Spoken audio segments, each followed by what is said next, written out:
हो अपंग या हो अनाथ इसमें तेरा दोष नहीं है, अपराधी हैं सभी यहाँ कोई भी निर्दोष नहीं है। और चित्त शून्य कर बैठे हो सबसे ऊंची पदवी पर, चित्त शून्य कर बैठे हो सबसे ऊंची पदवी पर, नितांत होश में होकर भी कुछ भी तुमको होश नहीं है, नितांत होश में होकर भी कुछ भी तुमको होश नहीं है।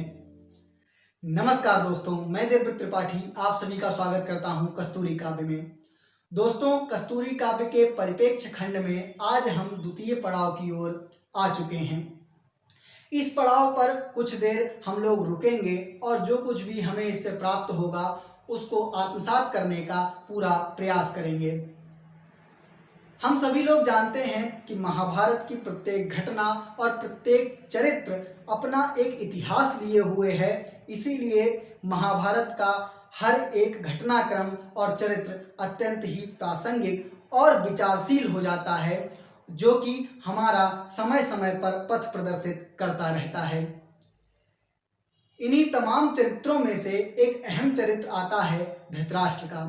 धृतराष्ट्र के जीवन चरित्र को देखें और उसको एक लाइन में समेटने का प्रयास करें तो शायद वह यह होगी कि तन की नेत्रहीनता तो फिर भी नरक से बचा सकती है, लेकिन मन की नेत्रहीनता हमें सर्वथा नरक की ओर ढकेलती रहती है।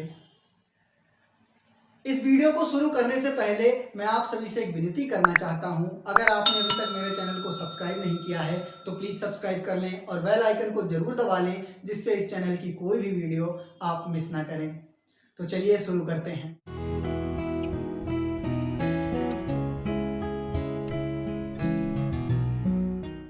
दोस्तों, समय और समाज हम सभी को जिम्मेदारियां प्रदान करता रहता है। कुछ लोग अपनी क्षमता के परे जाकर इन जिम्मेदारियों का निर्वहन करते हैं और इसमें कामयाब भी होते हैं, तो वहीं कुछ लोग जब इन जिम्मेदारियों में नाकामयाब हो जाते हैं तब समाज के सामने अपनी अपंगता का, कमियों का और अपनी परिस्थितियों का दुर्ग बनाकर उसके पीछे छुपने का प्रयास करते हैं। हम सभी लोग जानते हैं महाभारत में धृतराष्ट्र कभी भी राजा नहीं बन सकते थे, लेकिन समय के चक्र ने जब उनको कार्यकारी राजा के तौर पर राज सत्ता सौंपी तब क्या वे उस राजा के दायित्व को सही से निर्वहन कर पाए? ये बहुत बड़ा प्रश्न चिन्ह धृतराष्ट्र के जीवन पर हमेशा लगता रहा। समय जब हमें जिम्मेदारियां देता है तो वे जिम्मेदारियां हमारी क्षमता को निखारती हैं, उसमें बढ़ोतरी करती हैं। ये बढ़ोतरी तभी संभव होती है जब हम समय समय पर अपनी क्षमताओं का और अपनी जिम्मेदारियों का मूल्यांकन करते रहें।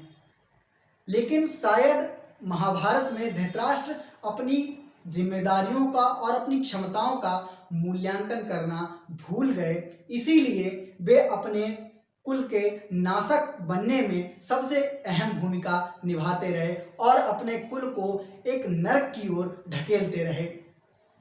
इसलिए हमें धृतराष्ट्र के जीवन चरित्र से यह सीखने को मिलता है कि हमें समय समय पर अपनी जिम्मेदारियों को और अपनी क्षमताओं का आकलन और मूल्यांकन करते रहना चाहिए, जो कि हमें धृतराष्ट्र से पूर्णतः पृथक करती है। कहते हैं मजबूत इंसान अपने फैसले से समाज बदल देता है और मजबूर इंसान समाज के डर से अपने फैसले बदल देता है।